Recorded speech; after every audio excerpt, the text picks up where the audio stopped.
Monsieur Iolo Efambe Jean-Pierre, vous êtes expert en finance d'entreprise et enseignant aux universités de la République démocratique du Congo et en même temps vous êtes chercheur indépendant dans le secteur bancaire. Nous rappelons aussi au public que vous êtes expert, n'est-ce pas, en gestion financière ou gestion des entreprises. Alors, nous vous recevons juste pour que vous puissiez nous éclairer sur un sujet d'actualité, actualité financière ainsi qu'économique, où bon nombre de personnes se posent la question de savoir s'il existe effectivement ou réellement un marché financier en République démocratique du Congo. Sinon, si ça n'existe pas, quels en sont les facteurs qui l'entravent? En d'autres termes, quels sont les facteurs qui entravent l'instauration d'un marché financier en République démocratique du Congo? Nous vous accordons la parole pour que vous puissiez nous expliquer en quelques lignes. Vous avez la parole. Merci beaucoup, messieurs les journalistes, pour cette question d'actualité qui fait couler de l'encre et de salive. La République démocratique du Congo, bien entendu, ne dispose pas d'un marché financier opérationnel en raison de plusieurs obstacles structurels et institutionnels. Alors, vous devez savoir que le secteur financier congolais est dominé par le secteur bancaire. Mais le marché financier n'est pas tellement développé en République démocratique du Congo, faute de facteurs que je vais, n'est-ce pas, épingler tout de suite. Alors, voici alors quelques principaux facteurs qui entravent le développement d'un tel marché financier. Premièrement, nous avons les sous-développement du secteur financier national. Cela veut dire que ce secteur financier national est dominé par les émissions d'obligations des trésors. Et en d'autres termes, il fonctionne avec ce que nous appelons des obligations souveraines. Il n'existe pas de bourse de valeur opérationnelle en RD Congo. Et la base d'investisseurs institutionnels est limitée d'une compagnie d'assurance et d'un fonds de pension publique. Une concentration sur le plan géographique qui bloque évidemment avec le taux de bancarisation. Donc vous voyez, la plupart des gens qui ont des comptes en banque sont plus dans les grandes villes. Mais lorsque nous voulons vous faire un regard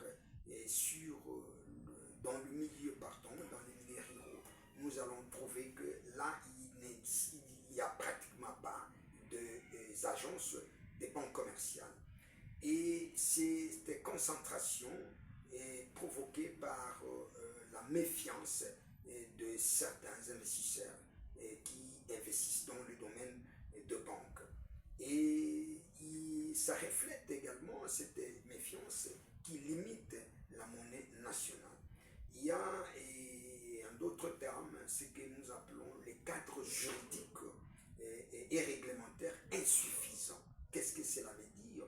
Les cadres juridiques et réglementaires insuffisants. Ça veut dire tout simplement qu'un environnement juridique flou. Donc, nous vivons dans un environnement juridique flou. C'est une réglementation inadéquate, en fait, complique la création et la gestion des entreprises et décourage également les investissements. Il y a également la mauvaise qualité des institutions, notamment en termes de protection des droits de propriété et d'investissement, contribue à une méfiance générale envers le système financier formel. Un autre point, un autre facteur ajouté, c'est l'instabilité politique que moi je peux qualifier de la volatilité politique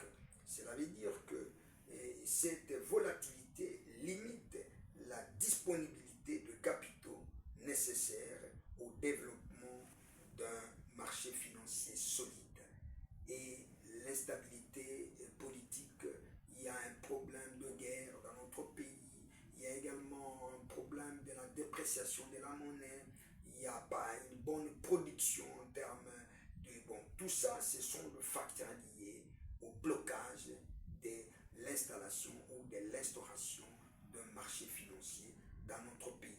Mais avec les efforts du chef de l'État actuel, en créant le centre financier de Kinshasa, je pense que il y a quand même des jalons qui sont en train d'être plantés.